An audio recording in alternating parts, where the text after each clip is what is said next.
जो काम नीतीश कुमार के लिए उपेंद्र कुशवाहा और जीतन राम मांझी नहीं कर पाए, वो काम चिराग पासवान ने कर दिया। और नीतीश कुमार की एक तरीके से इज्जत बचाने का काम जो है वो चिराग पासवान ने किया है। अब आप ये सोच करके परेशान हो रहे होंगे कि आखिर उपेंद्र कुशवाहा और जीतन राम मांझी क्या ऐसा काम है जो नहीं कर पाए, लेकिन चिराग पासवान ने कर दिया है।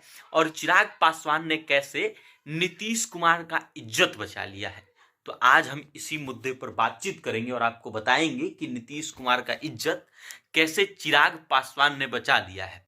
चाचा और भतीजे की वो लड़ाई जो 2020 के विधानसभा चुनाव के समय खूब चर्चा में रही थी, नीतीश कुमार का जहां जहां से कैंडिडेट था वहां वहां से चिराग पासवान ने अपनी पार्टी से उम्मीदवार उतारे थे।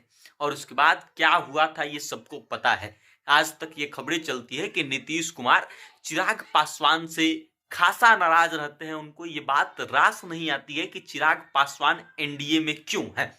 और अब हम ये कह रहे हैं कि चिराग पासवान ने ऐसा काम कर लिया है जिसके कारण नीतीश कुमार की इज्जत बच गई है। अब पूरी खबर क्या है वो सुन लीजिए, लेकिन उससे पहले नमस्कार, मेरा नाम वेद प्रकाश है। आप सत्ता से जनता तक देखना शुरू कर चुके हैं। चलिए अब आते हैं खबर पर। खबर ये कि चिराग पासवान ने नीतीश कुमार का इज्जत बचा लिया। वो चिराग पासवान जो 2020 में मुखर रूप से नीतीश कुमार के विरोध में थे, उनके अगेंस्ट चुनाव लड़े थे। और इतना ही नहीं, 2025 में कई बार जब बिहार में सुरक्षा व्यवस्था पर सवाल उठने लगे, कानून व्यवस्था पर सवाल उठने लगे, तो चिराग पासवान भी उनमें से एक थे जो खूब इस बात का मुद्दा उठा रहा था, सरकार पर सवाल उठा रहा था।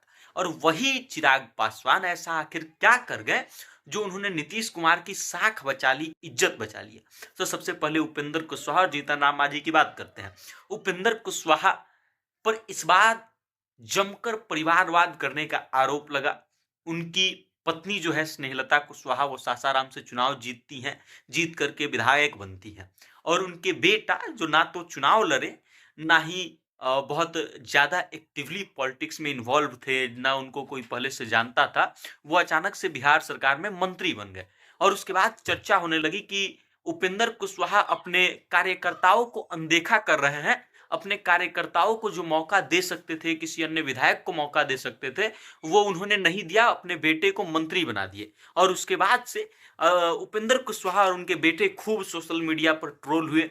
बात करें जीतन राम मांझी की, तो जीतन राम मांझी पर भी परिवारवाद का आरोप लगते रहता है। जीतन राम मांझी खुद केंद्रीय मंत्री हैं, केंद्र सरकार में हिस्सेदार हैं। उसके बाद अगर बात करें बिहार में, तो उनकी समधन जो है वो विधायक है, उनकी बहू जो है ज्योति मांझी वो विधायक है। और उसके बाद अगर बात करें उनके बेटे की, तो वो बिहार सरकार में मंत्री है। मतलब कुल मिला के जीतन राम मांझी भी परिवारवाद से अपने आप को रोक नहीं पाए। और अभी भी परिवारवाद के सवाल पर जीतन राम मांझी को घेरा जाता है, ट्रोल किया जाता है।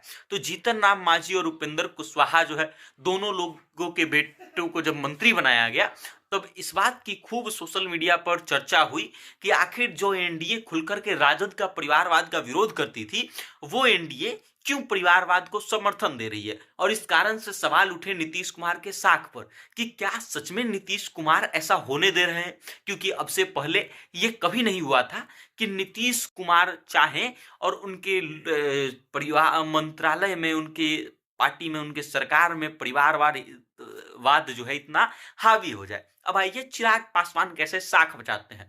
तो चिराग पासवान जो है इस बार चुनावी मैदान में उतरे थे, बहुत अच्छा प्रदर्शन उन्होंने किया है बिहार विधानसभा के चुनाव में।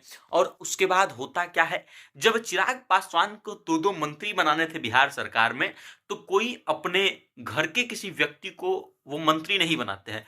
एक आम कार्यकर्ता को वो चुनते हैं और कहते हैं कि हमारी पार्टी कार्यकर्ताओं को आगे बढ़ाने के लिए ये काम कर रही है। एक उसमें प्रचलित नाम है राजू तिवारी का। राजू तिवारी जो है वो लोजपा रामविलास के प्रदेश अध्यक्ष हैं बिहार में। और उनके अलावे एक और व्यक्ति है जो महुआ से चुनाव लड़े थे, संजय नाम है जिनका, चुनाव जीते हैं, उनको मंत्री बनाया है चिराग पासवान ने। तो कुल मिलाकर के जो एनडीए परिवारवाद के आरोपों को लेकर के चिराग पासवान, उपेंद्र कुशवाहा और जीतन राम मांझी पर घिर जा रही थी, वो चिराग पासवान के कारण बची हुई है। अगर चिराग पासवान भी अपने किसी रिश्तेदार को ले आते, मंत्री बना देते, या फिर बाहर से एंट्री करा करके उसको पद दिलवा देते, तो शायद नीतीश कुमार अपने साख को बचा नहीं पाते। और कुल मिलाकर के एनडीए में अभी अगर नीतीश कुमार की साख बची हुई है, तो उसमें एक बड़ा अहम योगदान जो है वो चिराग पासवान का है। और इसीलिए हम ये कह रहे थे कि उपेंद्र कुशवाहा भी नहीं कर पाए, जीतन राम मांझी भी नहीं कर पाए, नीतीश कुमार को परिवारवाद वाले आरोप से बचा नहीं पाए, लेकिन एक अकेले चिराग पासवान जो है इन सब पर भारी है।